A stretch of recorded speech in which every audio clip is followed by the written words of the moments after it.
Hi, my name is Anna, and I'm here to tell you about my experiences working with a group called the International Women's Peace Service, which is based in the West Bank, and basically we do two things.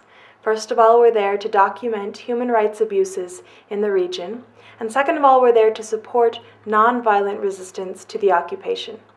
I'm a Jewish American, and I originally got into this work when I was living in Turkey, and I would take trips through the Middle East during my vacations. I was in Iran, in Syria, and Lebanon, and along my way I was taken in by families, many of them Palestinian refugees, and through my friendships with these people that I met along the way, I began to hear for the first time a whole different sort of version of the history and present of Israel and Palestine, utterly different from anything that I'd ever learned growing up as a Jewish American.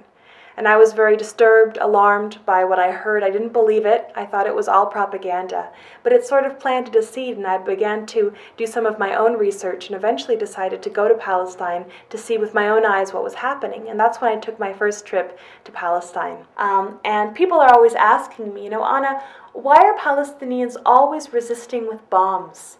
Why are they always strapping bombs to themselves, trying to kill as many Israelis as possible? Why don't they use nonviolent resistance, like Martin Luther King talked about, like Gandhi talked about? Where are those things happening? Well, the answer is that Palestinians are and have been using nonviolent resistance, not just once in a while, not just here and there, but literally almost every second of almost every single day of their lives. Just think about it for a moment. Think about Munira and her family. Simply staying in their home. Simply saying, look, you've taken our land, you've taken our freedom, but you will not take our home, is a kind of resistance, and it is nonviolent. This is nonviolent resistance. Think about the villagers of Yanun who've come back to their homes and their land. They know that they could be beaten up, they know that they could even be killed by the settlers, but they also know that it is their right to be in their homes, on their land, and they're coming back to defend that right. This is nonviolent resistance. And in my opinion, any attempt on the part of Palestinians to maintain any kind of normalcy or dignity in their daily lives in spite of this occupation is a kind of resistance to that system. It's just not something you ever hear about in the newspapers and media. And here's a couple other examples of everyday nonviolent resistance in Palestine. Here's a group of women from the Tulkarm region who've been cut off from their trees by the wall. They've lost their livelihoods, so they've formed an embroidery cooperative to sell embroidery to support themselves and their families. Instead of giving up, instead of leaving, this is nonviolent resistance. This is the village of Atawani, where settlers have actually boiled barley seeds in rat poison and spread that poison around the landscape of Atawani to try and dissuade shepherds from bringing their sheep to their land for fear that the sheep will eat the poison and be killed. Well, I talked to the shepherd, and she knew about the poison, but she also knew that if she doesn't come back to her land, then the settlers would have gotten exactly what they wanted, and over time they would have come and confiscated the land, saying, well, nobody else was using it. So she's coming back to defend her right to be on her land, even if she might lose a sheep or two. This is nonviolent resistance. Painting the wall, nonviolent resistance.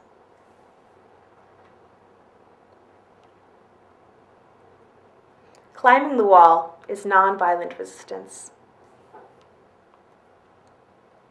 Here's a young boy who's building his own roadblock out of rocks and wire that he found in his village. And he told me, Anna, I'm going to build a roadblock so that the jeeps can't raid my village tonight. This is nonviolent resistance. And finally, demonstrations are a kind of resistance happening almost daily in Palestine. We just don't hear very much about them, where communities of Palestinians will march down to the land that is being threatened. Here you can see a farmer trying to explain to the soldiers that have been placed there to basically protect the bulldozers that are uprooting the trees. He's trying to explain to them that the trees being uprooted belong to him and his family and have for generations. This is something else you might see at a demonstration, Palestinians who've come together to pray on their land. And I find it particularly moving, given that for many of these Palestinians, this could be their last chance to ever be on their land. And they're choosing to spend these final moments together as a community in silence in worship on their land.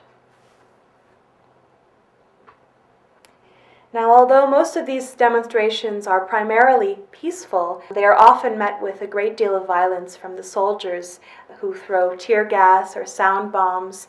There are sometimes rubber bullets or even live ammunition used against nonviolent demonstrators. There is also sometimes violence from the Palestinian side. Here you can see a picture of a Palestinian boy who's picked up a stone and is throwing it at Israeli soldiers and jeeps at a demonstration. And I include it not because stone throwing has anything to do with my work with IWPS, it doesn't, but first of all because it is the reality. There are stones thrown at these demonstrations. And second of all, to give it a little bit of perspective.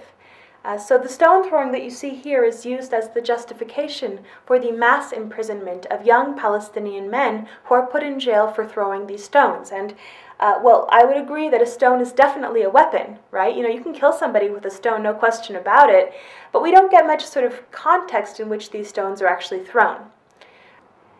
So for example, this boy, he hasn't sort of gathered up a bunch of stones and snuck across the border into Israel to stone as many Israelis as possible because he hates Jews. This boy is in his village, and he's watching jeeps and bulldozers surround his village, uproot his trees, and build a wall around his community.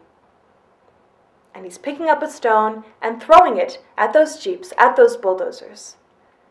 And I guess I would just ask you, if someone were to come into your home and start carrying out your television, and then your stereo, and then your computer, at one point, would you pick up a lamp and throw it at them? It's not about justifying, it's about being realistic. What would you expect of yourself in that situation, and how does it compare to what you expect of the Palestinians in the situation they're in right now with the wall?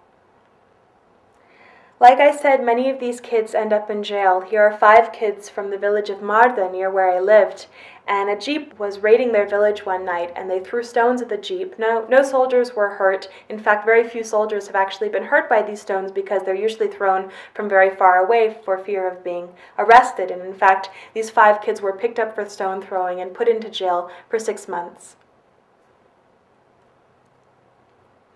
More than 340 Palestinian children and 9,500 adult Palestinian political prisoners are being held in Israeli prisons today.